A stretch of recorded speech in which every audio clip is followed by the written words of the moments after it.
Pemirsa, kita lanjutkan perbincangan. Saya ke Ibu Karmelita Hartoto, Wakil Ketua Umum Kadin Bidang Logistik. Untuk pertanyaan terakhir, Ibu, kalau untuk masalah ekspor-impor yang ekspornya kita tahu terus turun hingga saat ini, apa kira-kira yang jadi PR besar untuk menteri-menteri baru ini?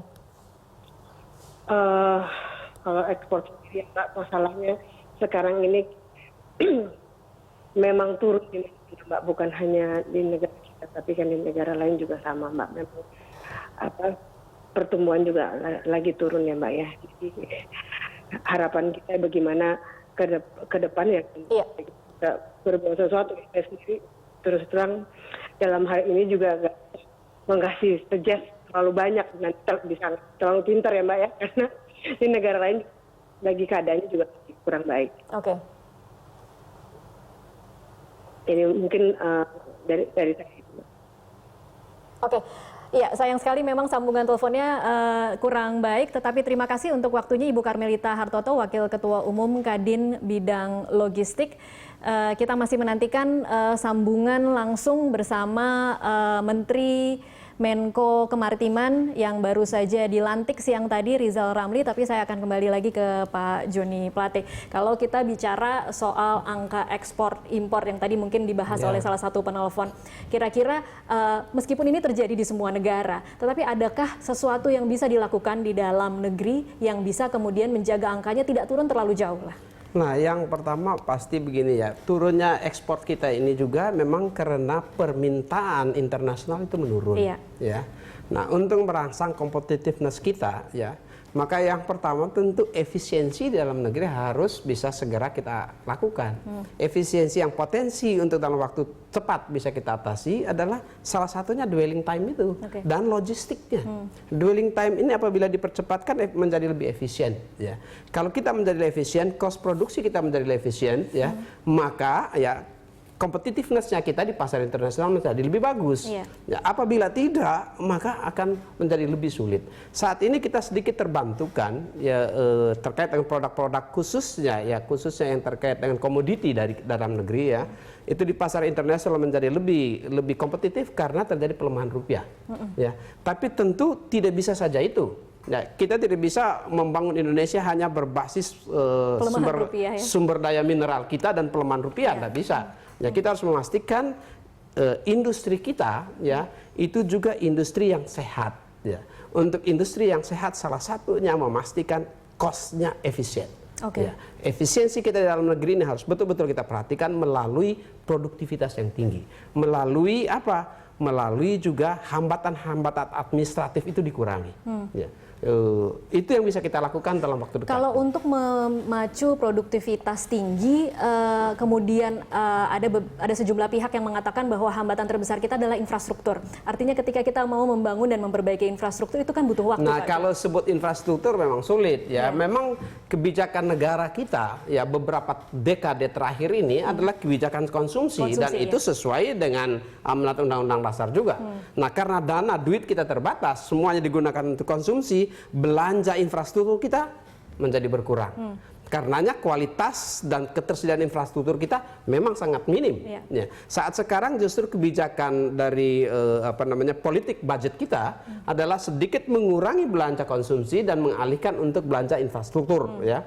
Nah, kita harapkan dalam 3-5 tahun ke depan kita kembali bisa mempunyai infrastruktur yang lebih baik sebagai implementasi dari kebijakan politik anggaran itu. Makanya kita minta menteri-menteri koordinasi yang terkait dengan ekonomi dan infrastruktur ini betul-betul gunakan itu dengan baik kesempatan ini agar dengan begitu akan memberikan dorongan investasi di dalam negeri. Oke, baik. Kita harapkan memang proses perubahan atau perpindahan dari bagaimana kita tadinya di-drive oleh konsumsi kemudian menjadi di-drive oleh produksi itu memang bisa berjalan dengan lancar dan tidak membutuhkan waktu yang terlalu lama. Tapi kita akan coba sapa Menteri Menko Kemaritiman Rizal Ramli. Selamat malam, Pak Rizal. Selamat malam. Iya, Pak Rizal, selamat atas jabatan baru Anda. Terima kasih. Dengan Tasya, Pak, saya di studio bersama Pak Joni Plate dari Partai Nasdem. Selamat bertugas Pak Menteri, semoga sukses dalam karya untuk bangsa dan negara. Terima kasih Joni. Iya, Pak Rizal, Anda pernah mengatakan bahwa Anda sempat ragu saat Presiden Jokowi menawarkan jabatan ini kepada Anda, tetapi akhirnya Anda mengiyakan. Apa yang kemudian membuat Anda yakin dan menyanggupi jabatan baru ini? Saya sebetulnya agak ragu-ragu untuk menerima amanah ini. Tapi Pak Jokowi mengatakan, Mas Rizal, ini sektor-sektor penting dan sektor-sektor yang memang perlu pembenahan, perlu perbaikan kinerja. Nah, Mas Rizal ngerti soal teknis, tapi juga berani. Ya, kalau nggak berani, susah cari orang berani di Indonesia, kata Pak Presiden. Dan yang kedua, dia mengatakan, dan ini membuat saya terenyuh, dia katakan, Mas Rizal, yang minta ini bukan hanya saya Jokowi sebagai presiden, tapi yang minta ini rakyat Indonesia yang ingin hidup lebih baik, yang ingin sumber daya ini ada manfaatnya buat bangsa kita. Jadi begitu Presiden Jokowi ngomong seperti itu, saya lemes dan terenyuh. Dan akhirnya saya katakan, Pak Presiden, saya terima amanah ini, mari kita lakukan perbaikan dan perubahan yang diperlukan. Oke, Pak Rizal, ini adalah Kementerian Koordinasi baru yang kita tahu memang dia sempat tidak punya kantor sendiri, nebeng di kantor BPPT, kemudian ada sejumlah problem internal. Menurut Anda bisa dimaklumi tidak bahwa geraknya agak sedikit lambat di awal-awal pemerintahan kemarin? Saya kira tentu bisa banyak excuse ya, tetapi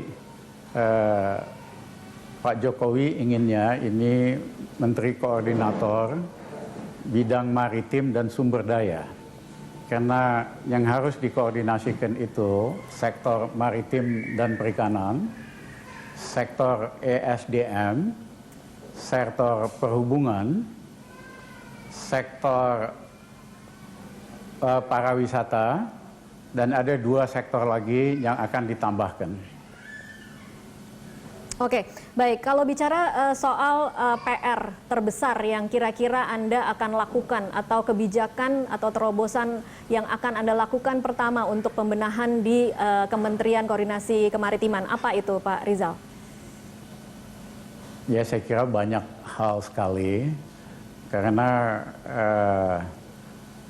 kita harus perbaiki beberapa hal yang sudah dilakukan dan kita tingkatkan. Misalnya salah satu concern Pak Jokowi di soal dwelling time di pelabuhan-pelabuhan, ini kita harus benahi. Kemudian juga banyak inefisiensi di sektor energi Indonesia yang kita harus perbaiki agar supaya sumber daya energi ini punya betul-betul manfaat untuk rakyat dan bangsa kita. Oke, baik. Ditahan dulu Pak Rizal Ramli, kita harus break sejenak untuk menyaksikan news update. Pemirsa tetaplah bersama kami.